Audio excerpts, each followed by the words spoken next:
Vogue, it's Dolly, and today I'm excited to be sharing my life in looks. I have never thought of myself as being fashionable. I'll just tell you what I know about how I look and why I look that way. This is the Jolene album cover from 1974. Well, actually, this was a great time in my life because I was just about to have one of the biggest hits I've ever had. That was the song Jolene. Of course, I did a whole album called Jolene. The designer for the outfit was Lucy Adams, a lady that sewed my clothes in Nashville. She and Ruth Kemp were the ones that kind of kept me going in those very early days. We did different poses on stools and laying in the floor and sitting and squatting and all that. So this particular little jumpsuit, because it was so movable, was actually really good. And I always loved puffy sleeves. I kind of felt comfortable in this whole little outfit.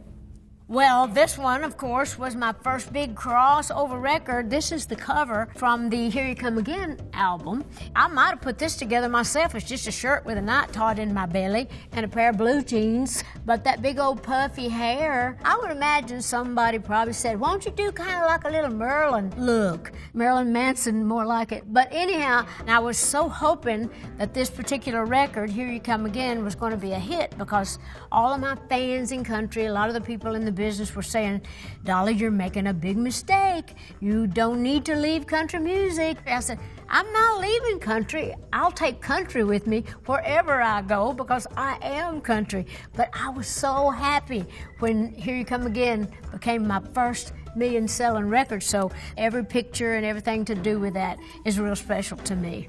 Oh, yay. This was 1980. This was the premiere of 9 to 5. I was with Jane and Lily, and of course, that was such an exciting time in my life. That was the first movie that I had ever been part of. I'd never even seen a movie made until that time, and I even memorized the whole script thinking that they just did it like a play where you had to know your lines. That's just because I'm a dumb country hick, but that's okay. I got to dress up like I was a city girl in this, and I never really thought about being fashionable. I just always wore things that fit me, but I knew that for something as big as a premiere, I thought that I needed to be fancy, and I didn't know how to do that.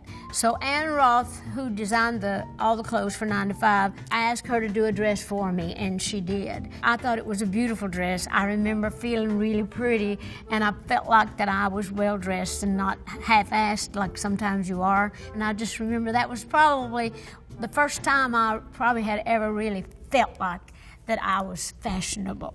Well, this was the Rhinestone premiere, and we were certainly dressed up nice. I'm sure that dress was also designed by the person that designed all the clothes for the movie. I remember thinking I have to look good because Stallone was hotter than Dooley at that time. I knew he'd be dressed to the nines because he really goes all out with everything he does. So I tried to look my Dolly best. But although this movie was not a big hit, it was a big hit with me because I had the best time. Months before that, I'd had some health problems and I'd been out of work for a while.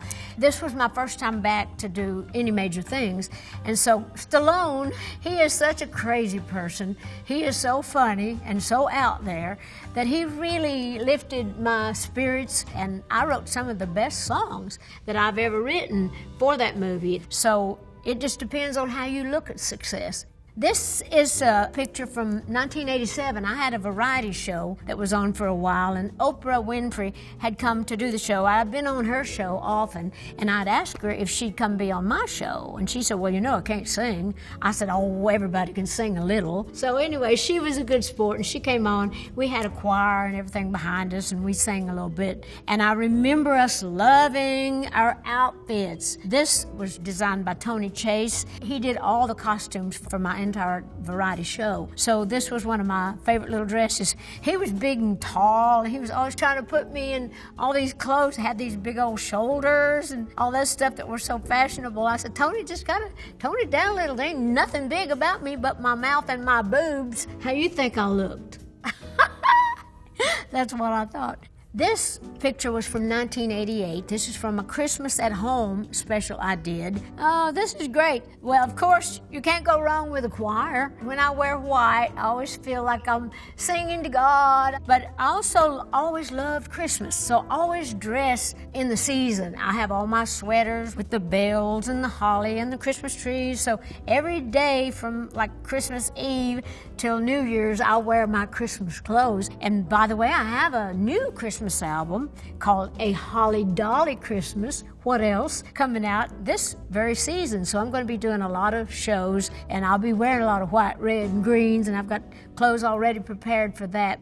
Well, hey, this one's from 1989. This was also designed by Tony Chase. All the clothes I wore that night were designed by Tony Chase, except the little skits I did that I kind of had to wear little clothes that they had. But I was hosting the show, and I was also the musical guest. And my look is not easy. I don't just go put on a shirt to do something. I have to totally tear it all down, take the hair off, take the clothes off, get it all on. And I mean, I was a nervous wreck, and I was worn to a frazzle before that show was over. But I had some of the greatest costumes on that. This is me in 2005 with Elton John on the CMA show. I had recorded an album, and I did this song, Imagine, the Beatles song, and he was nice enough to come sing on that song with me. And of course, I was trying to look like Elton John, and he was trying to look like somebody else, I guess, at that time. He was dressing down, and I was dressing up. I looked kind of like Little Lord, what is that, Fauntleroy? Little Lord Fauntleroy, kind of freely and all that. Well, I know that I always like to wear a lot of makeup, more than probably I should wear, but I think more is more, and whoever made up that less is more is full of it.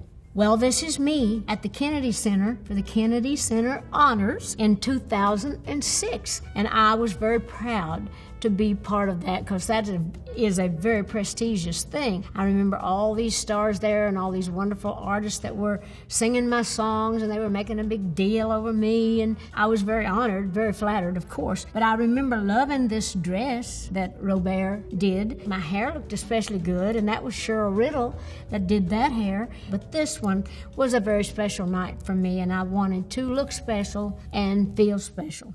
And I did. Well, this is 2014, and I was at Glastonbury Festival. I was a little scared to go to the festival because I thought, they're not going to know who I am. They're not going to like my music. And it turned out to be one of the greatest things I've ever done. And it'll probably go down in history as one of my biggest successes, really. And this outfit was a big success with me, too. Steve Summers designed this wonderful outfit because I love to work in pants, but these pants kind of have a gauzy, see-through net legs, and I sit on the stool a lot. I'm up and down, so it's hard for me to work in a glamorous dress. So Steve designed this outfit that had all the glamour of a dress, but all the good ways that I could move about and make it still look glamorous and durable. So this was a wonderful outfit, and this was a wonderful day. All those people out there, I mean, I don't know how many, a couple 100,000 people, biggest crowd I'd ever worked to, and they seemed to like me. This is 2019 at the Grammys. I had been honored for Music Cares the night before, and Miley Cyrus, who is my goddaughter and I've known her since she was a tiny little baby, she was singing with me that night on one of my songs. We felt very pretty. She was dressed in, I don't know who designed hers, but mine was Steve Summers. Billy Ray and I, her dad, were friends early on, but Miley also loves my songs, and she's recorded Jolene, and that's one of her songs that she has in all her shows. So because of her, when she was young on Hannah Montana, I kind of gathered all of this whole new generation of young fans. I really credit Miley a lot for some of my younger fans and a lot of the new generation of girls that know her, that know she knows me. It is kind of like a wonderful little connection I have with Miley and Billy Ray. They're like family to me. Well, okay. Thank you, Vogue, for having me on and for allowing me to kind of lead you back through all the things in my life. Not all, but some of the highlights of them. I've had a wonderful life, and I thank all of you out there for making that happen, and I thank Vogue for letting me kind of share that with you again. So, Merry Christmas, everybody. Go buy my album. I need the money because I need to buy some fashionable clothes.